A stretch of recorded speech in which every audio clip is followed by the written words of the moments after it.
Good evening, everyone. This is the third in our series of our Friday Friendlies. This week we're hoping to talk about some bullying across Monmouthshire.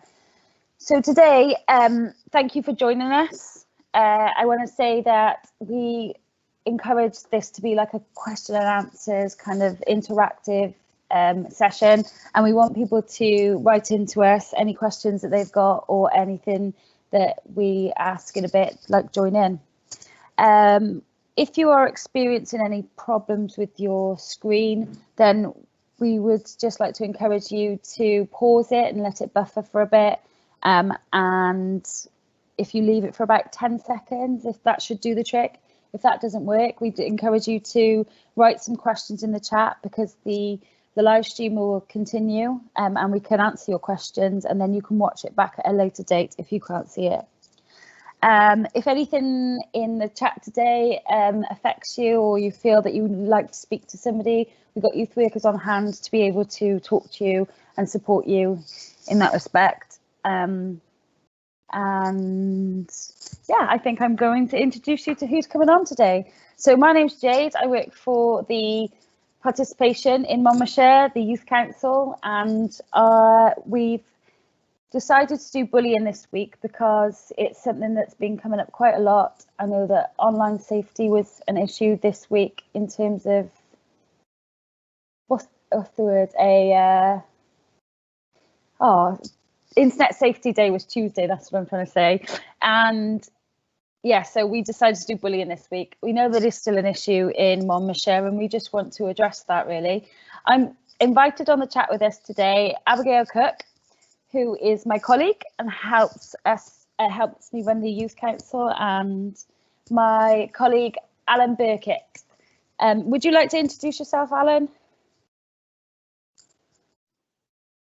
Yeah, proud afternoon. My name is Alan Burkitt. I work for Monmouthshire County Council. My job is Equalities and Welsh Language, so I've got a bit of an unusual job. And part of that with Equalities is a sort of remit in terms of bullying as well, chairing a bullying task force within the council, looking to try and eradicate or lessen the effects of bullying. Okay, and Abby, would you like to introduce yourself? Do you see Abby's face? Yeah, can you hear me? Hello, yeah, we can. Yeah, so I'm Abby. I am a youth worker. So as Jade mentioned, I work with her on participation, but I'm also a youth worker as well, mainly in the Monmouth area. She might know me from there. Fab. Thanks, Ab. Okay, so just to get things started, I was just going to have a little bit of a chat about what we know bullying to be, and we want to encourage you to ask us some questions. So we're going to be talking about like who could be bullied. We know that bullying affects all people of all ages. We know that it can take place in all sorts of formats, whether that's on gaming, whether that's on YouTube comments, whether it's over TikTok, Snapchat, WhatsApp. It can happen at any time of the day, any point in your life, and we just want to be able to help give some answers today, and signpost some services that are already running in terms of how you can get help if you need it. What else are we going to be talking about on the chat? We want to hear from you. So some of the things we want to hear from you is what should happen to both a victim and a perpetrator in order to have some issues resolved. Like, what do you think that we could do for adults in terms of training or information so that they can improve, lives of young people, and what would be the best way to report things? What are your barriers to reporting, that sort of thing? Okay. So we would like to encourage you to put any of that in the chat. I know that we've been having a couple of conversations across the council, certainly with the Engage to Change lot, where we ended up having really good conversations about bullying and what's going on. And I know that I've spoken to Alan about what we are planning to do within Monmouthshire regarding bullying, because I know that the schools are doing a lot of work. Alan, would you like to tell us any plans for the task and finish group, if you've got any? Yeah, it's an area I've been involved with sort of on and off for a number of years now, and I think the biggest problem is kids, do you know you're being bullied? What is the definition of bullying? Do you report it? Do you feel comfortable reporting it? Do schools deal with it properly? Do they know how to deal with it? Is it recorded properly? Because I know that we ask for sort of reports every quarter, and some schools come up with some come up with nothing, nil return. Well, you know, there can't be many schools that don't have any issues of bullying of some shape or description.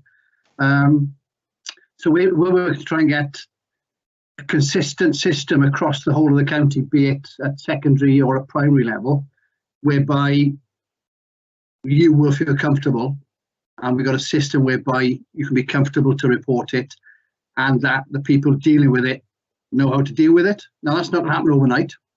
You know, we need you to help us with this by reporting, and that we can then get a nice solid system whereby you can feel it's been dealt with. I was saying to the group when I was chatting yesterday, my daughter went to a local school and she was bullied, and the school said, yeah, but you're in a challenging class.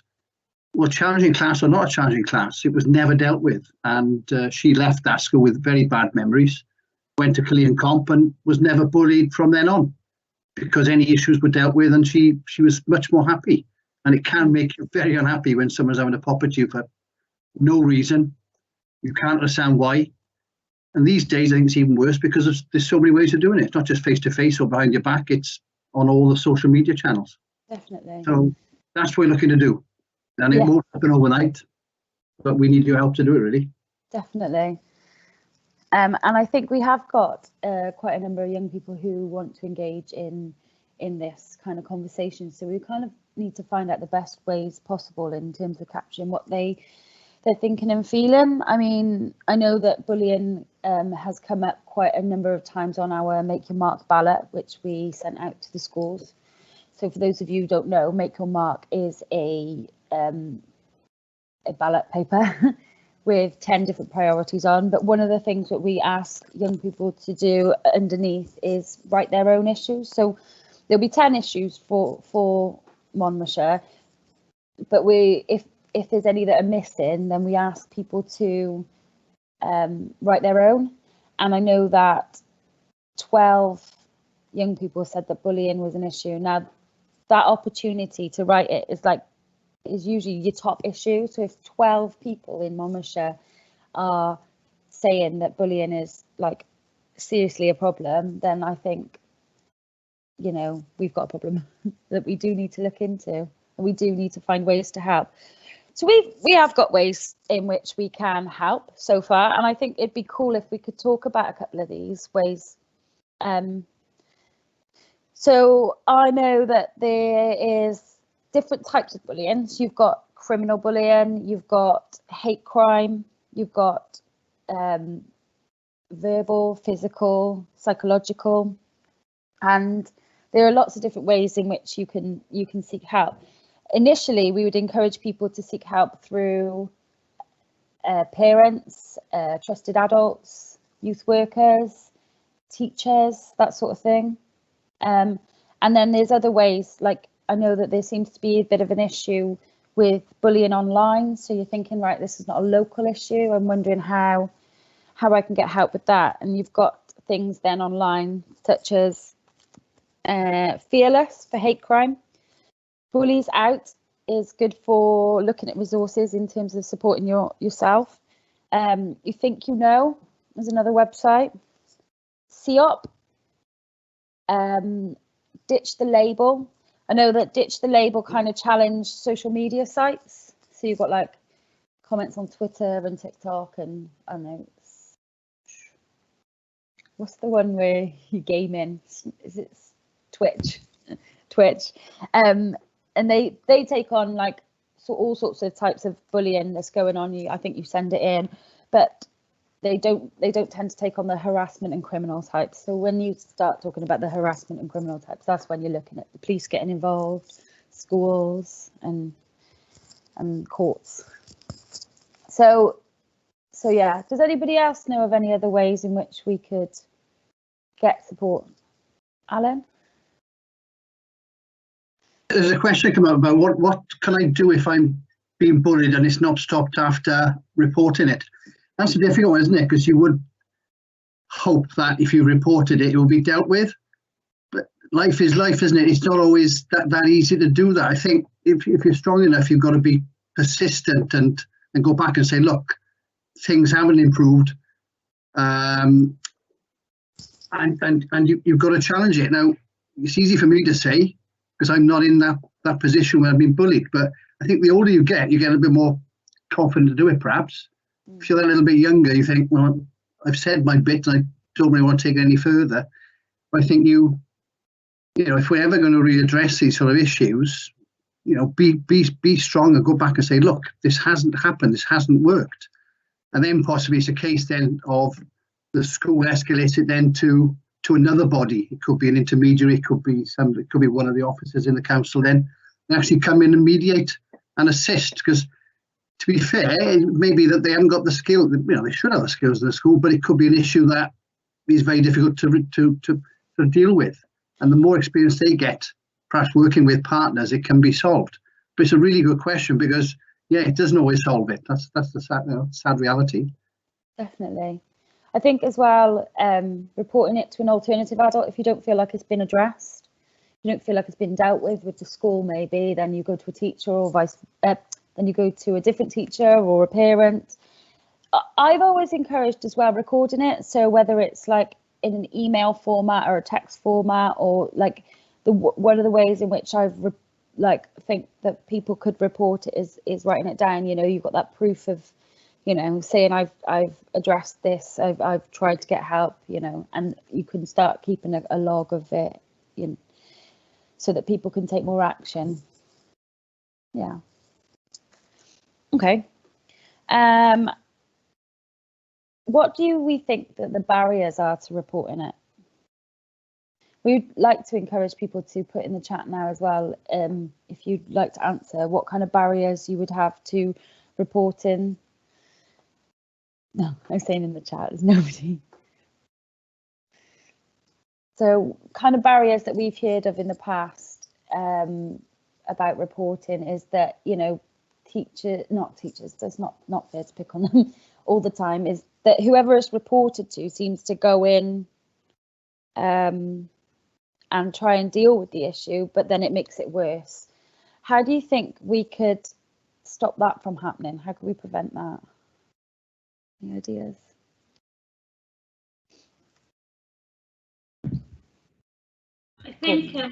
I think fear is a lot that comes down to it, isn't it? In terms of a barrier to reporting, I think it's that sort of thing, like almost in the question just previously asked as well. You sort of, I'm going to report it and nothing's being done, so what's the point in reporting it? And I think that, along with the fear of what's going to happen to me if the person bullying me finds out, if everyone else finds out I'm being bullied, it kind of makes you feel a bit silly in yourself, maybe. I think there's quite a few of the knock-on effects of it, but of actually reporting, I think, can be quite a concern for a lot of young people. I think as well it might be an element of you need to take into account what that young person, how the young person wants it to be addressed.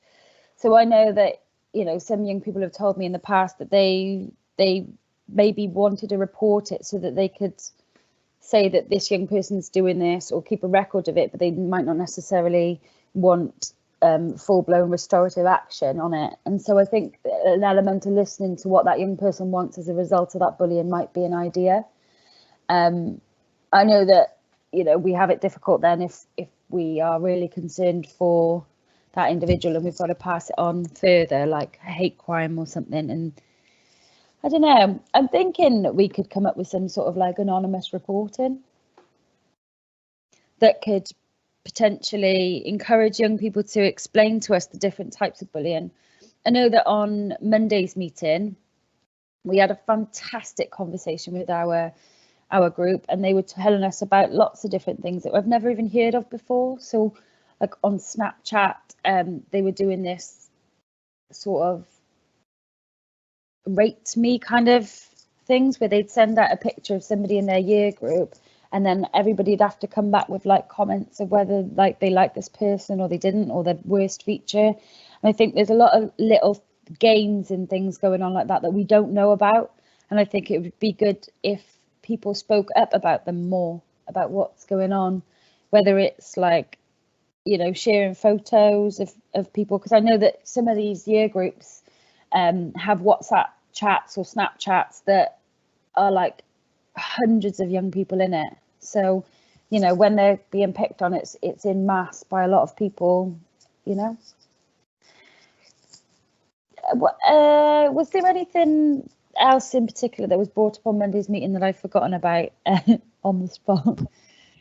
Yeah, I think we spoke a lot, Jay, as well, and the young people that were on, about you summed it up better, Jay, but it was something about if it's something you personally feel insecure about anyway, it affects you more. So Jade's probably going to laugh at me for saying this, but no, I won't.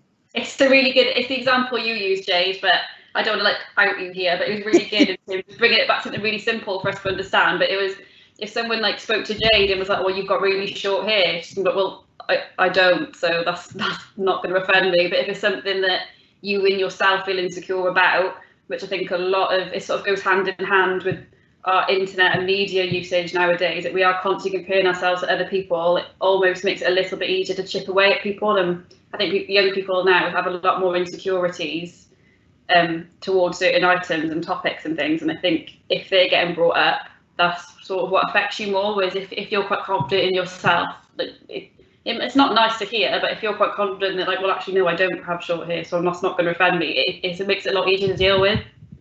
Yeah. I think as well, it's probably something to do with the world at the moment, where you see a picture or somebody, a model is always, you know, quite often what's deemed as beautiful, shapely and so on. And then people think, well, that's actually the sort of default that everyone should be. And they're not, you know. And yeah, people do. I think it's just like expectation levels, isn't it? Builds people's expectation levels. You're quite right, Abby.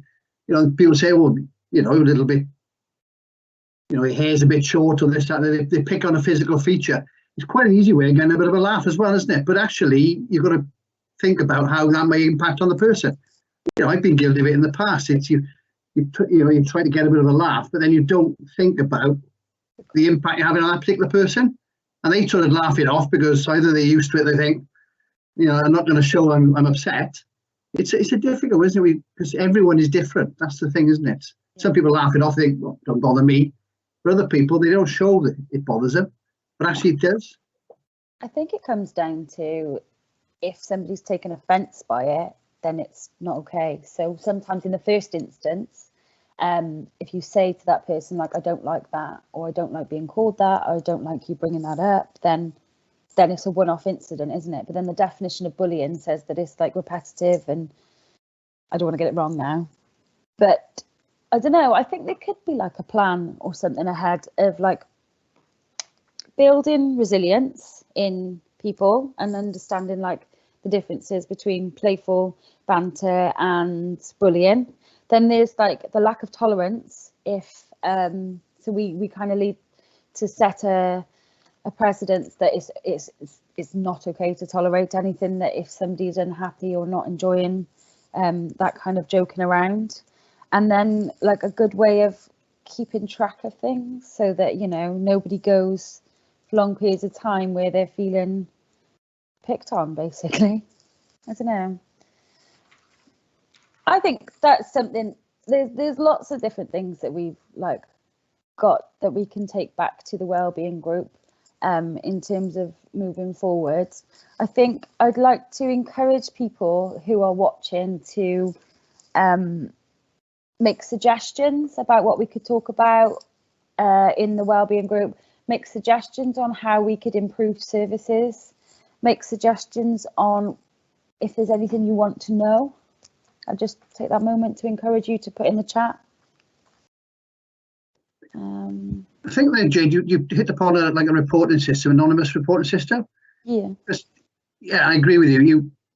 It's almost like snitching on your mates, isn't it? It's about what's the teacher going to think. And actually, if this person or their mates find out I've actually told on them or grassed them, whatever whatever the term is these days, you feel uncomfortable. You don't want to do it. Now, that shouldn't be the case. If there's an issue, it needs to be addressed.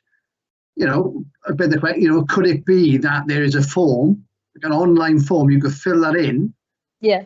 You could put, you could put as little or as much information on there as you wanted to. And if we saw there was a trend about particular types of bullying, then we could say, well, actually, guys, we need to get some money together here. We need to do some training, be it at primary level or at secondary level.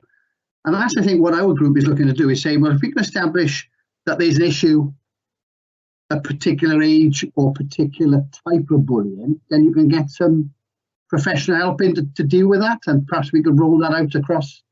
Yeah. Sometimes people do, they don't even know they're doing it. Yeah. There's differences, isn't there? Yeah. I mean, why? Because I thought that I had bullying when I was a kid. I'm pound to penny, I bullied kids, but sometimes they don't know they're doing it. Yeah. And the impact it has on you, and they got no idea. It's such a difficult area, isn't it? Yeah, 100%. I've been exploring some things called toxic behaviours. Sounds really dramatic, but there is kind of information on the internet, and I wouldn't just say go and Google everything, because it can get quite complicated and scary. But maybe we'll look into some this week on toxic behaviours, what is, I wrote them down as well. It's gaslighting. I saw that. I read that. What's that about? It's when, I knew you was going to ask that. Dumb. I do know it. It's when you, say a victim says, that's not fair. I don't like, I'm not going to explain this right.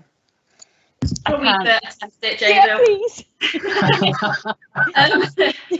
I think the route Jade was on then, so say someone said, I don't like that you've just called me fat, where the perpetrator then put the victim as the issue, so they would then say, well, you should probably be a little less sensitive and you should probably do this, and I didn't like it when you did this, and they make it their fault, so they also feel guilty for feeling that thing. So it's very much sparking, putting the guilt back on them. I'd say that it's in that very loose terms, but it's that sort of pattern of behaviour. They're trying to flip the blame. Yeah. So you're responsible for where you feel and that kind of thing, but in a negative way. Interesting. I find it now as well. We've got blame, so sometimes I find that people struggle to take responsibility for what they've done. So instead of being yeah, okay, I'm really sorry. I hear what you're saying. You don't like being called that, or you don't like me doing that. Some people struggle with that, and then they end up, yeah, but I did it because of this, and I did it because of that, just general rudeness is another one. What is rudeness? Belittling somebody, name calling, judging people. You don't know people's situation, you don't know what they've been through, so being quite judgmental can be a toxic behaviour. Is there two questions on there from Natasha? Oh. Yeah, there's one that says, what can I do if I'm being bullied for something I can't change? I think when I read that got me a little bit. I'd probably only you are going to exist. Start again, Abby. We missed that. You froze. Oh, sorry. I was going to say that. Can you hear me now? Yeah. I was going to say that question got me a little bit, because I think it's quite, you are you, and there's nothing wrong with you, and I don't know if you mean they're bullying you as for a physical thing or a personal attribute, but you are the only you that's ever going to exist, and I think that's incredible and wonderful, and that in itself is a superpower, and you should never apologise for being you or want to change you. And I know Jade mentions it a lot, so I can't kind of steal in her phrase here, but I think Jade says hurt people, and I think in terms of you, there is nothing you want to change about yourself. And if someone is bullying you for something that defines who you are, that is something they need to deal with and they're probably struggling with, but just be unapologetically you. And please don't ever feel like you need to change because you're being bullied, because if someone's bullying you, then you're not the one who needs to change. It's probably what I'd sum that up as. Yeah. And what I'd want to add to that is, if it's something that you can't change, you can find people who can rebuild and restore your confidence as well. So that could be speaking to somebody and then, you know, like somebody who is kind and supportive and that is your friend, like reassure you that actually that's not even an issue. Or find people who are the same, you know, same way as you. If it's a physical feature, you know, find other people who have got the same physical feature, and you know, or if it's the way you behave, or you know, there's people that you can relate to, and yeah, you can big each other up then over whatever it is. Okay, there was a second question as well, wasn't there? I think it's 3 altogether now. There's another couple. Okay. How do you handle things if a friend's bullying you? Oh, good question. There's a banter one before that as well. Oh, have I missed How that? do you tell when it's not banter? Not very good at this questioning thing, am I? This happened last week. Easy. I know I should like them if we've done them. Okay, let's go with the banter one, and then I'll read through them as you answer it. But how can you tell when it's bullying, not banter?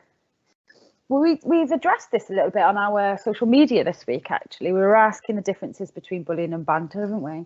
And I think, does anybody want to answer that before I go ahead and answer it? Banter is quite often a term. You see it on social media a lot, and people say, "Oh, it's only banter," but sometimes it does hide that sinister side, and it's almost like a convenient way of saying, "Well, I'm not being nasty; it's just banter. It's just me being me, or I'm trying to be funny or whatever." But the banter's not banter really when it upsets you. Does that make sense? Yeah. And I think, you know, we're not human beings aren't the best in saying, "Look, I'm really sorry, but that offends me," because it seems like you're up yourself a little bit, you know. But sometimes you've got to actually stand up for your own rights and say, "No, I'm sorry, I'm not having that. I don't accept that," and really flip it back to that person and say, "Well, I don't think it's banter. I'm sorry." You know, I don't know if that's an adequate answer, but just from personal experience, that's all. Yeah, definitely. Like, it is down to the person who feels it. And I think one of the best tricks my parents told me was, they said that many a true word is spoken in jest, which means like sometimes people can joke about things, but usually they're highlighting something about you and it's not always nice. So whenever I've had that happen before, where somebody has mentioned something, I've just brought that phrase up and they're like, "Well, what do you mean by that phrase?" And then I'll explain to them that usually people joke about sometimes what they mean, so maybe they shouldn't be saying it. Another one that I've learned from the internet actually is asking them, "What did you mean by that?" or "Why did you say that?" And then when they've got to try and answer it, it makes it less funny and more difficult to explain. Yeah. I think there's this element, I mean, I don't know if this is right or not, but there's an element that banter is similar to sarcasm. Sarcasm is the lowest form of wit. Yeah. You know, it can be funny at times when it's not to do with being aimed at a person, but it's a bit cutting. It's a bit of an edge to it, isn't there? I think banter's the same a little bit, isn't it? Because it's usually targeted at somebody and something, or, you know, say a personal appearance issue, or as you say, it could be, you know, somebody's autistic, whatever, and he's trying to highlight those unusual or what they perceive as not normal characteristics on somebody. So it's a difficult one. But if the person asking this says that if they feel upset because of banter, well, then it's not banter. That's actually something having a bit of a pop at you, isn't it? If it's ever been anything about me, I've always gone, "Yeah, and what?" Like, "Yeah, it is. That is me." But I appreciate people do it different ways, don't they? That's the thing, isn't it? You know. Yeah, and different people take from it different things as well. So you never know, because it can get quite nasty. I think there's a massive difference between things being said and things and physical bullying. I always think, right, if it's physical bullying, you need to go, you know, to the police. That's a crime. It's not just bullying. It's a crime if you've been physically assaulted. But as for verbal, it can be quite difficult to, report. So it is a case of keeping on with the reporting and speaking to people, and then making sure that you look after yourself, that self-care of like speaking to somebody in terms of like repairing what they've done to you. Mm-hmm. We have got another question. It says, how do you handle things if a friend's bullying you? It's quite sad. I wouldn't say that was a friend. For me, I wouldn't, if my friend, it's not a friend. And if that is the case, then you probably need some distance from this person. I don't know, that could be quite hard to do, I know, but... It could also be a conversation. I think it might tie into the question before, the banter question, where, your friends, some people are quite high on banter and maybe they are sort of using you as a butt of a lot of their jokes, and which would be okay if you were okay with it and you didn't have a problem with it and you did it to each other. But yeah, either that they're not your friend, or if they are your friend, they might not even realise they're doing it. And if you sort of had that conversation and said, I actually don't like it when you do that, can we stop? If they say sorry mate and stop, and then fair enough. But if they carry on, then yeah, I wouldn't say they're your friend really. You shouldn't have to put up with that kind of behaviour from someone you class as a friend. I think quite often people are different in different circumstances. So if you're there with your friend on your own, you're the friend, aren't you? And there's never normally an issue. But sometimes it can happen when you're in a group and that person wants to be Mr. Big or Mrs. Big or whatever in that group, because they know you think, well, you're going to take it. And sometimes they try and sort of elevate themselves in that group with banter, with sarcasm, whatever, or stuff that you perceive as bullying you. It could be just that but they may not know that. I suppose if they're a good enough friend and you're close enough as a friend, and you're strong enough to do it, perhaps you need to say to them, look, you really upset me the other day. Yeah. I've been married for 30 odd years and somebody behaved, you think, and the wife said, I'm not happy with that. And you've got to think to yourself, well, what have I done? And don't go back and do exactly the same thing. But it's, friends, marriages, stuff like that. It's, I think as you get older, you learn. Yeah. When you're young, you're very naive and blooming stupid. You do stupid things. And the more you get older, you start thinking, blooming, that wasn't very bright. I did that years ago. I wouldn't do it now, because you realise the consequences. You understand the consequences more when you're younger. It's a lot about impressing friends and so on, isn't it? And they don't realise they're doing it. But yeah, it's not an easy area.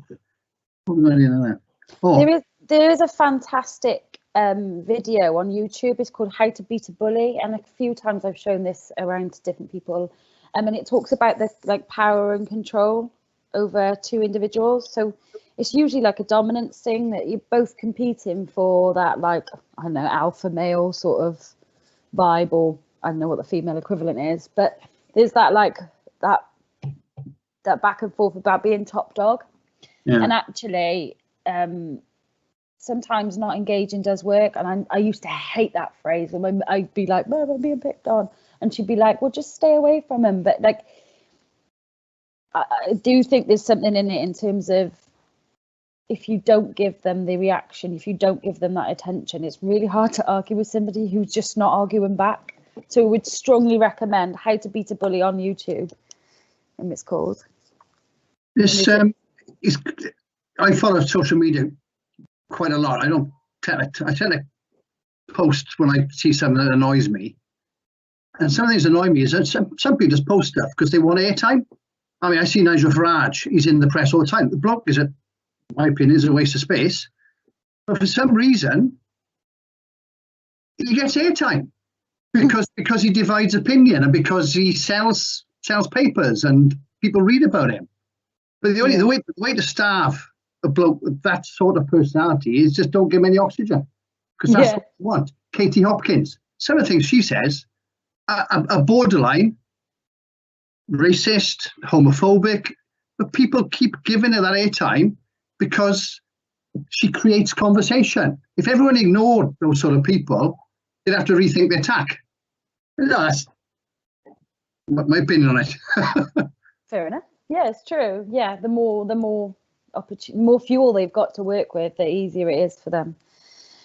Okay, next question then we've got is, what can you do if you know people are posting mean stuff about you, but you don't have any proof? That is a tricky one, because most of the time, yeah, you're right, we do ask to screenshot, record and keep anything that is inappropriate. But yeah, it can be sometimes that you get told about it, but it's happening behind your back on like chats and stuff. And I think, again, it comes down to, unless we don't know the individual cases of it, so it would be having to be speaking to somebody about it, and, you know, maybe disclosing to a teacher or a parent like what's going on, and then them being able to investigate it further with the individuals that are doing that, you know. Isn't there there's a big issue at the moment in terms of anonymized posting on Facebook, Twitter, etc. People hide behind pseudonyms. Yeah. There's no information about the person, who it is, and they come up with the most horrendous stuff. Trolling. You can't get back. You know the hell they are. Yeah. Unless somebody hasn't deleted their biography and you can find out where they are. And then you go in and look at their posts, and actually they're all the same. And that's what they spend their life doing. That's what Ditch the Label kind of helps with, I think. The Ditch the Label website is a website that can, you know, challenge these social media platforms if they're not doing enough on your behalf to try and stop this. I know that there's a lot of moderators on the posts, that you can get moderators on posts and stuff. And oh, what was I going to say? I've lost it now. I've lost my train of thought. But yeah, there is Ditch the Label, and there was another one. I couldn't remember. Oh, it's gone again. Never mind. I think you've got to be careful that somebody's not just winding up and saying, "Oh, somebody's posting about you." I don't suppose that happens that often, but be careful that they're not trying to play you off against the other one as well. Yeah. You know, a friend could be trying to wind you up, trying to get that dominant position within a group of people. And over the years I've worked, you see it where people play get off against each other to try and split a strong relationship up. Try and get in to drive a wedge between people as well, so you've got to be careful. Yeah. So for us, with these, because it's a lot to do with people's individual strengths, isn't it? How they feel are they strong enough to deal with it? Are they in the right sort of mental place to deal with them? And if they're not, we have got people who really can support them. You know, we've got youth workers, I cannot stress enough, like, they're here to help, they're here to advocate on your behalf, they're here to stand up for you, they're here to challenge. If, you know, you've reported something and it hasn't been dealt with, go to youth worker, they can help. There's a digital support form I see Tash has put in the chat, so thanks for that. That's one of the ways in which you can contact us. But it could be that you know, drop in, our numbers are on our website for texting in. I know that even teachers, you usually find you've got a favourite teacher that you can talk to about it. So I would just encourage, like, speaking up and being clear about, like, what kind of intervention you want. I know that sometimes it can be difficult because you're worried that people are going to go all guns blazing and make the situation worse. But if you explain that that's not what you want to happen and you just want somebody to hear you out, then maybe that could be something that, you know, might help your situation in terms of coming forward. Yeah, I think on the back of that as well, in reference to digital support form and things, I think it's quite important that, I know a lot of this is sort of like what steps to do, like if people are posting mean stuff about you, where do you go, who do you speak to? And I think it's not just about the practicalities, because youth work can help with that and teachers can help with that in terms of what to do next on paper. But there's obviously the emotional side that goes with that as well, and how that makes you feel, and that's also what we're here to deal with. So it's in building your resilience and building your confidence back up and giving you the confidence and strength to deal with it. They kind of go hand in hand. So I just want to point out that's what we're here for as well as just the reporting aspect. But that's also our role, is to support you emotionally. I hope that this chat is kind of addressing the issues that young people want support with. I really do. I really hope that we have brought up some things this evening so that, you know, you can go away and think about or talk to us about. But what I would really, really like is for people to comment in and share with us maybe how we could improve and we can help. Like, I would really like to encourage for you to give us some ideas and tips on like what's working for you, what's not working for you. Are there any barriers to you getting support or help? There's another question there as well, which is a bit of a cracker. Okay, which one have we got here then? How do you feel Eurocentric beauty standards play into bullying and lack of tolerance? Definitely. Started for 10 with that one. That is a top question. Yeah. I got to make sure I understand it right for me to answer it. Is it going back to what I said about we're looking at certain set ways of looking, that's the standard, that's the default. Yeah. That anybody that doesn't meet that sort of standard is not good enough. I don't know if the person can respond whether that's sort of getting somewhere towards it. I do feel like we need to celebrate more diversity and difference, and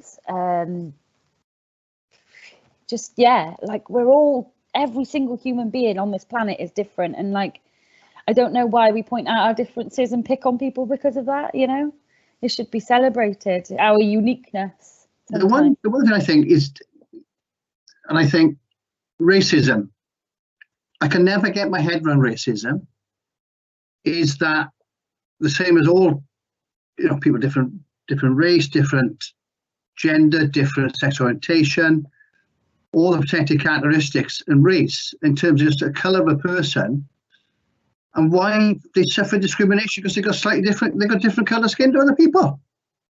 Whereas everyone's got different personalities and different ages and different genders. Why? I don't know. It's absolutely bizarre. We did notice at school, we did a thing on how like our psychology is designed to point out differences in terms of spotting a bad piece of fruit, or noticing a threat. But then like sometimes we take that to the extreme, which is silly, really. Well, I mean, when you think about it, I know I do it personally. I think everyone I've ever complimented does it. It's like we're programmed to put ourselves down. So if someone said, "Abi, I really like your hair," it's straight away go, "Oh yeah, it's out of a box. It's not natural. It's out of a box." And like, I really like your shoes. Oh yeah, they're in the sale box for cheap. Like we're programmed to just, you can't just go, "Okay, yeah, thank you." Like you've always got to put it down. Yeah. And I think it's like a British thing. Yeah, and I think this whole like beauty standards, especially now in COVID, I know education's a worry, but for me personally, for this generation, this is what terrifies me the most for it, because our lives have suddenly become online, and the comparison of everyone's life looks better online, and they look better, they take a better photo, they've got a nicer walk to go on, they've got this, their garden's better than mine, like everything is being compared, and that is what we are focusing our entire mindset of what's right on at the moment. And in terms of how do you feel they're playing into each other, I think in this day and age, I would say that is the biggest link, is what we think is normal and what we perceive as normal and what we want and what we should have compared to what we do have. And it's that Instagram versus reality, which is like a whole other topic we cover in these Friday Friendlies. It is that fact that people do not put their true selves online. We all want to look the nicest we can, and Instagram and Snapchat is our place to do that. And so I think they hugely play into and again, it comes back to our self-worth. So we think we should look like that. For someone picks out that we don't, it affects us more. So yeah, I think there's a huge connection between the two. And I think in the time when it's all online, it's kind of rocketed, I feel. I also notice how I feel like those that are successful on those kind of platforms and in life, like in school and stuff, are those who celebrate their own confidence, their own they're like their own cheerleader almost. They don't tend to compare themselves so much with other people, but they're like focused on like being the best version of themselves rather than trying to be a version of everybody else. I just thought that was quite a good thing. Yeah, I think my daughter listens to those every morning. She's on there with somebody that they don't stop talking, or they're self-publicising, but they've got massive confidence. Yeah. They just say, turn that phone down. What's that rubbish? Well, they wearing all these clothes. Well, no, it's not TikTok, no, she just, not here at the moment, but she finds all these sites and just listening to somebody rambling on about this, that and the other. But going back to your own self-worth, your own self-confidence, it is a really strange thing. I can relate to that from a Welsh language perspective. I was brought up speaking Welsh. I wasn't particularly good, which is a funny thing to say, because I was only, say, 4 or 5. I was born in London. My parents spoke Welsh and they always spoke Welsh to us. And then when I was old enough to go to school, obviously I learned English, and then English became my predominant language. But Mum and Dad would always speak Welsh to us, so I'd answer back in English when they'd spoke to me Welsh. When I decided to relearn the language, I'd go to meetings, I'd be there, I'd be too frightened, too shy to say anything, because I didn't think I was as good at speaking Welsh as the other person. And you always sort of measure yourself against somebody else, and you measure yourself, they're there and you're there. You always feel, you know what I mean? It's really strange. But actually, to hell with it. If I can understand them and they can understand me, I check the odd English word in or a bit of slang or whatever, it doesn't matter, does it? Yeah. You know, it's about confidence, about self-confidence, isn't it? And I think that definitely needs support in building. And I'm really passionate about helping young people to build that resilience and that confidence. I've seen a wicked little video of a toddler girl. She was about 4 or 5, and her dad's got her stood on the kitchen sink. And he's like pumping her up. He's like, "You are brave," and she's going, "I am brave." "You are powerful." "I am powerful." And sometimes going over your good qualities is a really good way of lifting your vibe, and not worrying about what people have to say. I coached cricket for 20 odd years, and you get all sorts of different kids you coach. You get some that got absolutely loads and loads of confidence, and you got some with absolutely none. And you say, right, try and do this. Can't do that. There's no such word as you can't. And as soon as they do it, you see their faces. Yeah. And it's about encouraging them to push their boundaries, isn't it? Yeah. We've got the question as well. Yeah. Back So to banter.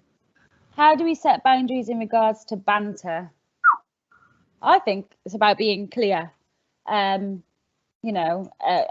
what they've said, saying this is what you've said, I am not okay with it.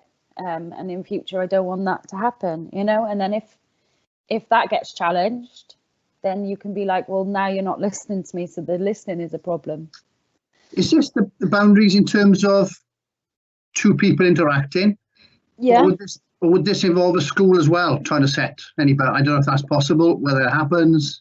I'm guessing it'd be 2 people interacting, you're right. So between 2 friends, maybe. I think it's about having an open and candid conversation, saying that this is the thoughts and this is what it makes me think, this is how it makes me feel. And if it's a true friend, they'll hear you out. If it's somebody who is actually just trying to bully you, they'll come up with an excuse or a defense for it. I think that is the difference. Yeah, I also think you kind of, I feel I do a lot of banter, I just do. But I think I would only ever do it with someone I know my friends well enough, and I know the relationships I have with my friends, and I would know when I was overstepping a line, and I would never go there because I care for my friends. Yeah. So, do you know what I mean? I think at the heart of it, what's banter and what's bullying, and if you did say something out of line, having the confidence to sort of say that I actually didn't appreciate that. Can you not do it again? And, I'm so sorry, and then you wouldn't mention it again. But if that sort of carried on, that's when it goes into bullying. But I think a lot of the time under the surface, you knowing your friends, if they're gonna like it or not, that they're your friend, you sort of understand that relationship you have. So I think it comes down to your own judgment as well. And again, it is as you get older, you will be more aware of people's they're sort of, to push their buttons, to wind them up and so on. And you get a little bit more experience about knowing when you sort of back off. When you're young, you don't. You just, if you've got a good joke, if you've got a good way to keep on and on and on and on. So either they whack you one or you end up not friends. Yeah. So sometimes maturity will sort some of these problems out, but it doesn't feel like that seems a long way away when you're, say, 12, 13, 14, whatever, isn't it? It's a long way away from me anyway. We've had another really good question in here. So a common barrier Okay, so a barrier to seeking help then, I'm assuming, is I have, and I know others have, is that in order to seek help for bullying, it feels like I have to come out to do so. Yeah, I think this one was brought up before as well. I think it's been clarified in the next one down, I think, as well. Okay. Oh no, I've only got the one. I can only see one. But yeah, that's the point, is that you feel like you have to come out with everything that's going on about you because this person is, you know, highlighting those issues to other people. Does anybody want to take that one? I think this feeds quite well in to because it's obviously they've asked it's like a barrier, something they face, and I think that almost gives a good bit of leverage for that anonymous form you were discussing, Jade. Yeah, definitely. Yeah. I think yeah, one of the things. Sorry, yeah. No, go on. I was gonna. Yeah, go on. You can say. So yeah, one of the things that we have been discussing is maybe the creation of an anonymous form that doesn't sit within any school but sits within the council, so that it can be allocated out to the right people. I think that an anonymous form would enable young people to come forward and explain to us some of the situations that are going on, so that we can get like a wider picture. But it can also highlight things like coming out where, you know, there's issues to homophobic bullying, but you don't necessarily want to come out about it. So maybe we could do more work in that school or in that class, depending on how much or how little information you give us, is how we can work it. I think it's a really interesting question as a barrier, because if someone's bullying you and it could be a sexuality issue, it could be anything, it could be personal circumstances, something to do with the parents, whatever, and you actually then, to get it dealt with, you've got to actually explain why you perceive this is happening and revealing stuff that perhaps you don't want to reveal. You want to say you're being bullied, but you don't really want to reveal what's going on in the background, because then you feel very vulnerable and perhaps you don't want to reveal that sort of stuff. So I think, you know, whether people want to comment back and think that potentially some sort of anonymized system would be better. So what you're doing is you're revealing there's an issue. It may not particularly solve your problem at that time, but at least perhaps it'll allow us as a council to say we got issues with bullying to do with sexuality or whatever it may be, that we can look to set something up, try and deal with that. Because again, you know, sometimes people don't know they're doing it. And an awareness session, you think, well, that's why I do that. But that's wrong, you know. And sometimes people do have that sort of light bulb moment. They think, but if nobody ever tells them, they keep on doing it. I also think it might be a good idea to do it anonymous, well, like both an optional, like anonymous. So we'd encourage people to, you know, leave their name so that we can give them the appropriate support, including like the well-being side of it. Like Abby mentioned earlier, it's not just about, you know, justice and, I don't know, a telling off for the person who is being the bully, but it's more about supporting the individual who's been affected by it as well. So we'd encourage people not to be anonymous, but at the same time, we don't want, you know, giving your name to be a barrier with it. So I think it's definitely something that we want to consider. Definitely. Yeah, we got to meet actually. Jade's gonna come in and chat at our next meeting, because it's something I want the group to have a think about, because there's no point having, you know, you're not going to solve issues with one particular process, but if you've got you know, I mean, some of the people on here obviously have got issues in terms of being bullied. It's coming up with a range of options, and one hopefully will actually suit you, and you can say, I'm going to do that one, because, you know, I want it sorted, but I don't really want to.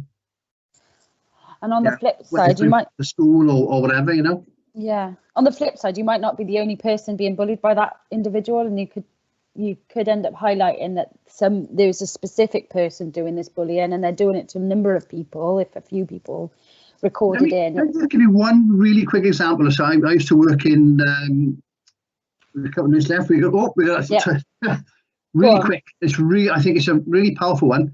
I worked in another council up the heads of the valleys, and a senior member of staff was being bullied by somebody more senior than them, and this person had the the guts or the courage to actually complain formally. And once this person had put this complaint in, 60 other people complained. Prior to that, nobody had. Wow. Right? Nobody had said, because they were frightened to death of this bully. Wow. This person took it upon themselves. They thought, no, I'm going to challenge this. I'm not going to let them get away with this. 60 other people came in, all the same issues. Yeah. All the same issues. So sometimes, you know, not only you help yourself, but actually you'll give courage to other people to do the same thing. Time out. Definitely. Amazing. Okay, well, we have actually come to time out. Now, I'm hoping that we've answered a lot of people's questions today. I hope we haven't missed any. If we have, like, please get on to us, and, you know, we're here to listen. We're here to move this forward. I mean, it's not going to be something that we fix overnight, but we're definitely working for you in terms of trying to make it all better. I would like to say that if you've missed anything, if your camera's like stop working halfway through or anything, we have live recorded this, so there will be an opportunity to get a look in at any of the answers that we put on today. But yeah, I encourage you to get in contact with us if you've got anything else to say, and if you feel like you need any support, please get in contact through our digital support form. And finally, next week we're going to be doing lots of silly stuff over the half term to just make fools of ourselves. I think as a youth work team, we're going to be doing some challenges like eating some weird food combinations and doing some, I don't know, strange stuff. So come and join us on our Instagram and our social media platforms so that, you know, you can see all that going down. It'll be entertaining. But yeah, that's it really from us. I thank you very much, Alan, for coming on the chat today. Thank you all, and Abi for being part of it. Some great questions, by the way, really challenging questions. Fab. Really challenging. Oh. Well done. Thank you, everyone. Thanks, guys. Bye. Well,